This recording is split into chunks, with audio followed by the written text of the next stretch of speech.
గుండె మీద చేసుకుని బాగా బతుకుతున్నారంటే, బడుగు బలహీన వర్గాలందరూ పేదవాళ్ళ బాగా బతుకుతున్నారన్నా, పిల్లలు బాగా చదువుకుంటున్నారన్నా, ఏ హాస్పిటల్ అయినా మెరుగైన వైద్యంగా కల్పిస్తుందంటే అది వైఎస్ జగన్మోహన్ రెడ్డి ఆశల వల్ల కలుగుతుందని చెప్పి సభాముఖం తెలియజేస్తున్నా.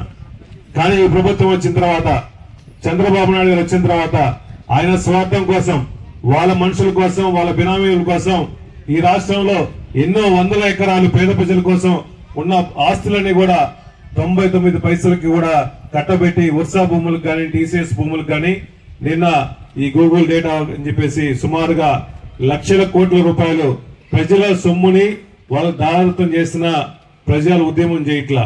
కానీ ఈ ప్రజా ఉద్యమం ప్రజల అవసరం కోసం ఎన్నో మెడికల్ కాలేజీలు కట్టిన తర్వాత జగన్మోహన్ గారి టైంలో 5 మెడికల్ కాలేజీలు ఓపెన్ చేసుకున్నాము. ఇంకా మెడికల్ కాలేజీలు మొత్తం కూడా 50%, 60%, 70% కూడా కన్స్ట్రక్షన్ చేసిన మెడికల్ కాలేజీలు కావాలని చెప్పేసి పీపీపీ మోడ్ లో ప్రజల సొమ్ముని ఒక వాళ్ళ అనుబంధ సంబంధించిన వాళ్ళు కానీ, వాళ్ళ బిజినెస్ మ్యాన్లకు కానీ ప్రైవేట్ పరణం చేయడం కోసం మేము పూర్తిగా వైఎస్ఆర్ కాంగ్రెస్ పార్టీ తప్ప జగన్మోహన్ రెడ్డి గారి తరఫున పూర్తిగా వ్యతిరేకిస్తున్నాం. ఎందుకంటే ప్రజాస్వామ్యంలో, ఒక రాజ్యాంగంలో విద్యా వైద్య కనీస అవసరం ఈ రాష్ట్రం కానీ, ఏ దేశంలో కానీ విద్యా వైద్య ఏ గవర్నమెంట్ అయినా ఫ్రీగా కల్పించాల్సిన అవసరం ఉంది. ఈ గవర్నమెంట్ వచ్చిన తర్వాత ఆరోగ్యశ్రీని పూర్తిగా తోట్లు పడిచారు. 108 లేదు, 104 లేదు.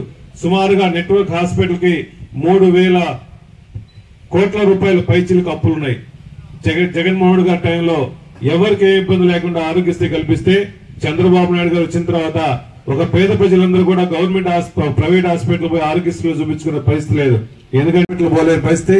ఎంతో మంది ఇంట్లో అప్పులు సప్పులు చేసి భూములు అమ్ముకొని వాళ్ళ వస్తువులు అమ్ముకొని హాస్పిటల్ చూపించుకునే పరిస్థితి ఉన్నప్పుడు జగన్మోహన్ గారు కావాలని మన కోసం చేసే ఉద్యమం కాబట్టి ఇవన్నీ మెడికల్ కాలేజ్ సీట్లు కానీ, మెడికల్ కాలేజీలు కానీ మన జిల్లాలో రాజశేఖర్ దయ వల్ల మనకు ఒంగోలు రిమ్స్ మెడికల్ కాలేజ్ వచ్చింది.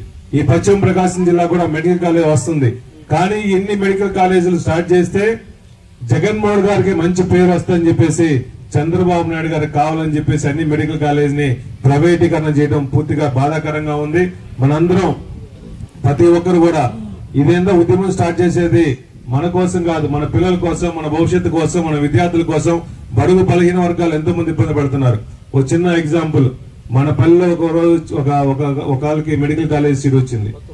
బొత్తుల రవి వాళ్ళ కుటుంబ సభ్యుల్ని ఈ మర్రి చెట్టు కింద ఉన్నంత వరకు మనం చల్లగా నీడ కింద ఉంటాం.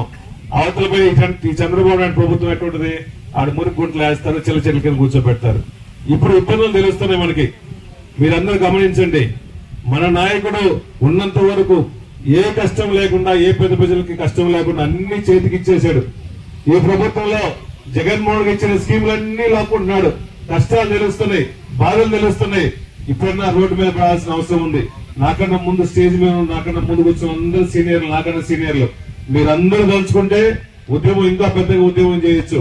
మీరందరూ ఈ ప్రజల కోసం పోరాడేది కాబట్టి, ఆరోగ్య సమస్యల కోసం పోరాడేది కాబట్టి మీరందరూ దయచేసి చొరవ చూపించి ఈ నెల 28వ తేదీ కూడా మనకి డిస్ట్రిక్ట్, మన కాన్స్టిట్యున్సీ హెడ్ క్వార్టర్స్ లో కూడా ర్యాలీ ఉంటుంది కాబట్టి ఈ ర్యాలీకి కూడా ప్రతి ఒక్కరు నూతలపాడులో ర్యాలీ ఉంటుంది కాబట్టి ఈ నెల 28వ తేదీ దయచేసి ఈ కాన్స్టిట్యున్సీలో ప్రజలందరూ కూడా ఎక్కువ మంది పోగయి దాన్ని బలోపేతం చేసి ఆ ప్రోగ్రాం జయప్రదం చేయవలసిన అవసరం ఉంది కాబట్టి అందరూ పాల్గొనాల్సిన అవసరం ఉంది. దయచేసి పాల్గొనండి. ఇవన్నీ ఉద్యమాలు చేసేది మన కోసం, మన భవిష్యత్తు కోసం, మన పేద ప్రజల కోసం కాబట్టి ప్రతి ఒక్కరు మన సొంత సమస్య అని చెప్పి భావించి అందరూ ఉద్యమం జయప్రదం చేయవలసిందిగా కోరుకుంటూ, చంద్రబాబు నాయుడు గారి పత్రం ఇప్పుడే స్టార్ట్ అయింది. మీరందరూ కొంచెం సపోర్ట్ చేస్తే చంద్రబాబు నాయుడు గారు కానీ వాళ్ళ కూటమి నెక్స్ట్ ఎలక్షన్ కి కూడా నిలబడే పరిస్థితి ఉంది కాబట్టి మీరందరూ సహకరించాల్సిన అవసరం ఉంది. అదేవిధంగా మన నాగార్జున ఏ సమస్య వచ్చినా, పోలీస్ స్టేషన్ కానీ, ఎంఆర్ఓ హౌస్ లో ఏ సమస్య వచ్చినా మన కార్యకర్తల కోసం అందుబాటులో ఉండేసి మనకు ఎప్పుడు ఇల్లు కూడా తీసుకున్నాడు కాబట్టి ఇటువంటి నాయకుడు కూడా మనకు అందుబాటులో ఉన్న నిజంగా అదృష్టం కాబట్టి మేరు నాగార్జున గెలుపు కోసం కూడా ప్రతి ఒక్కరూ కష్టపడి గెలిపించాల్సిన అవసరం ఉంది కాబట్టి గెలిపిస్తామని చెప్పి పూర్తి నమ్మకం నేను ఇస్తున్నాను. మీరు కూడా ఈసారి ఇవ్వాలని చెప్పి మనస్ఫూర్తిగా తెలియజేసుకుంటూ జై జగన్.